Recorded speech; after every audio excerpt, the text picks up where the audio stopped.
हमारे साथ वसंत जुड़ चुकी हैं गीता बुक्कल जी। नमस्कार गीता जी। हाँ नमस्कार। जी कैसे मैम आप?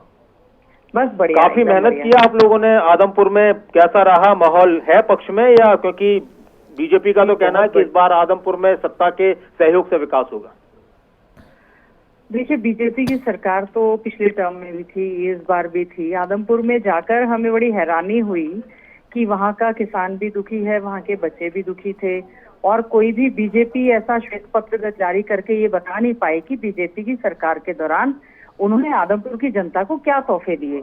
इवन बीजेपी के मंत्री हो या मुख्यमंत्री हो, बहुत ही आखिर समय में, और मुख्यमंत्री जी तो बिल्कुल लास्ट डे में गए, लेकिन कांग्रेस पार्टी ने बहुत ही अच्छे ढंग से कांग्रेस पार्टी के प्रत्याशी आदरणीय चौधरी जयप्रकाश जी के पक्ष में जहां पूरी तरह से प्रचार प्रसार करने का काम किया, आदरणीय चौधरी भूपेंद्र सिंह हुड्डा जी, सांसद भाई दीपेंद्र हुड्डा जी, सभी हमारे विधायक, हमारे कांग्रेस पार्टी का हर कार्यकर्ता, हम लोगों ने कार्यकर्ता के तौर पर आदमपुर में मेहनत करने का प्रयास किया।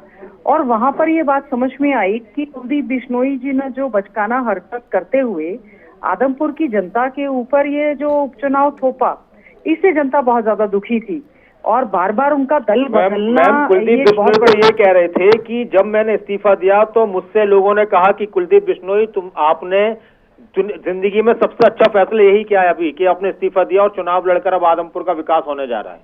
पहले उन्होंने कांग्रेस से इस्तीफा दिया था, तब भी शायद यही कहा होगा। फिर हजका बनाई, शायद तब भी यही कहा होगा। फिर बीजेपी में चले गए, शायद तब भी यही कहा होगा। फिर बीजेपी से फिर कांग्रेस में आ गए, तब भी बड़े खुश खुश होकर आए थे। फिर कांग्रेस छोड़कर फिर उसी बीजेपी में चले गए, जहां पर इनको कतई भी तवज्जो नहीं मिली। यहाँ पर कांग्रेस में पूरा मान सम्मान था उनका, लेकिन एक ऐसी पार्टी में गए जिसमें दोनों को, कुलदीप बिश्नोई को और उनके पुत्र, जो हमारे बीजेपी से सम्मानित हमारे यहाँ से उम्मीदवार थे, उनके पक्ष में बीजेपी ने कोई प्रचार नहीं किया। जो भी मुख्यमंत्री, जैसे जो भी बाई इलेक्शन हरियाणा में आए, हमने ये देखा कि मुख्यमंत्री और सरकार का एक प्रयास रहता है कि उस क्षेत्र के लिए बड़ी बड़ी घोषणाएं की जाती हैं, ताकि वहां की जनता जो है उसको बाद में पूरा करवाने के वो कह पाए कि आपने ये कहा था।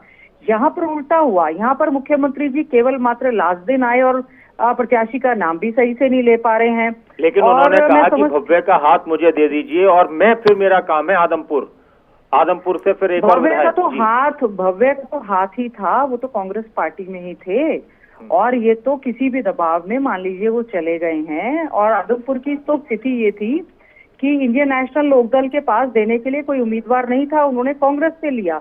आम आदमी पार्टी के पास देने के लिए कोई उम्मीदवार नहीं था, उन्होंने कांग्रेस पार्टी से लिया। बीजेपी ने भी कांग्रेस पार्टी से लिया। तो इसीलिए जो कांग्रेस के मजबूत प्रत्याशी, जो पूर्व में केंद्रीय मंत्री रहे हैं, सांसद विधायक रहे हैं, यहाँ के जन जन से वो वाकिफ है, यहाँ की समस्याओं से वाकिफ है।